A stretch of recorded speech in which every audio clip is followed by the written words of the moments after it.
새들은 한 곳에 먹이가 떨어지면 다른 곳으로 날아갈 수 있습니다. 독수리와 같은 맹금류들은 아주 높은 상공에서 먹이를 위한 단서를 수집하죠. 먹이를 위해 시속 약 96km의 속도로 바다를 향해 내리꽂는 새도 있는데요. 게닛이라는 새는 바닷속 물고기를 잡기 위해 급강하 다이빙을 합니다. 오랜 세월 다이빙을 하다 보면 눈이 손상되고 가끔 목이 부러지기도 하죠. 날개는 진화라는 타협과 절충의 산물입니다. 비행의 도구로 진화한 날개는 어디에 좋은 것일까요? 수컷나방은 멀리서 날아온 냄새를 따라 산들바람을 타고 암컷을 향해 날아갑니다. 고도로 민감한 더듬이를 사용해 1천조분의 1밖에 안 되는 농도의 약한 냄새도 맡을 수 있죠.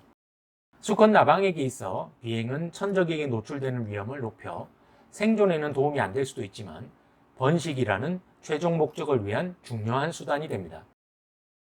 번식을 통해 달성하는 생존은 개체의 생존이 아니라 유전자의 생존입니다.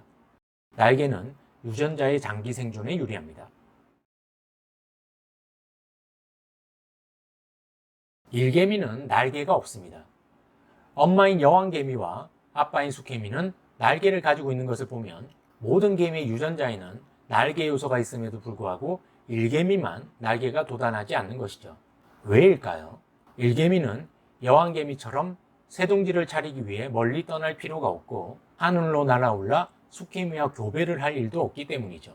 땅속 좁은 통로와 방에서 대부분의 시간을 보내기 때문에 날개는 오히려 방해가 됩니다. 여왕개미 역시 평생 단 한 번의 짝짓기 뒤에는 날개를 물어 뜯어내거나 다리로 차서 떼어내죠. 날개는 자라는 데에도 사용하는 데에도 비용이 많이 듭니다. 포유류 중에서 날 수 있는 동물은 박쥐뿐인데요. 하늘을 나는 사자나 호랑이가 없는 이유는 너무 크고 무거워 비행하는 데 드는 비용이 엄청나기 때문입니다. 땅속에 사는 일개미와 방에서 알만 낳아야 하는 여왕개미에게는 날개가 방해되기도 하고요.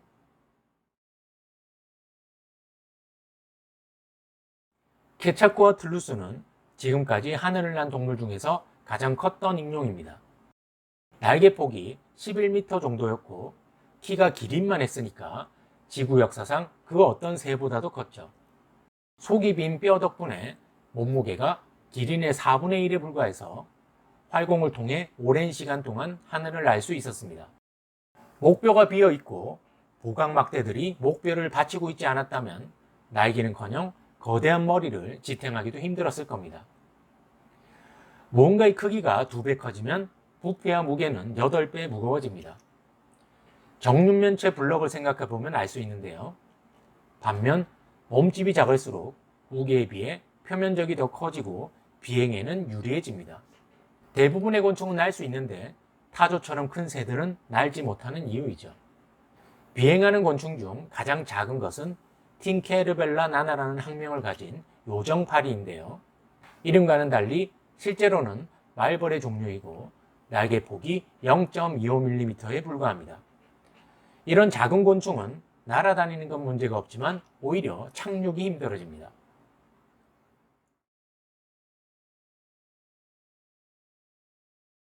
하늘을 나는 공룡의 익룡은 팔과 다리 사이의 옆구리에 비행용 피부가 있습니다. 익룡의 네 번째 손가락은 아주 크게 자라 날개 전체를 지탱하는데요. 날개는 발목까지 뻗어 있고 손가락 끝에서 발목까지 힘줄이 뻗어 있어 뒷다리와 힘줄이 날개를 지지하죠. 반면 박쥐는 모든 손가락이 길어지고 펼쳐져 있어 넓은 날개를 지탱하고 조류는 피부가 아닌 빳빳한 깃털로 이루어져 있어 상대적으로 짧아진 팔뼈를 보완하고 있습니다. 공중에 뜰 양력을 일으키려면 큰 표면적이 필요합니다. 날개는 동물의 전체 크기에 비해 넓은 표면적을 가지죠.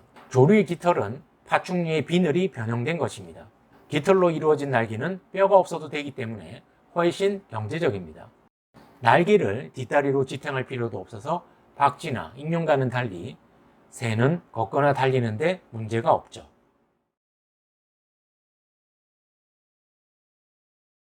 날개 달린 동물이 날개 없는 동물로부터 진화했다면 불완전한 날개를 가진 중간 단계의 동물들은 어떻게 생존할 수 있었을까요? 이 질문은 창조론자들이 진화론자를 공격하기 위해 자주 사용하는 질문인데요. 진화는 완전히 새롭게 시작하는 것이 아니라 이미 있는 것을 활용하면서 진행합니다. 날뱀은 날개는 없지만 갈비뼈를 양옆으로 내밀어서 몸 전체를 납작하게 만듭니다. 표면적을 최대한 넓혀서 30m 떨어진 나무까지 활공으로 날아갈 수 있죠.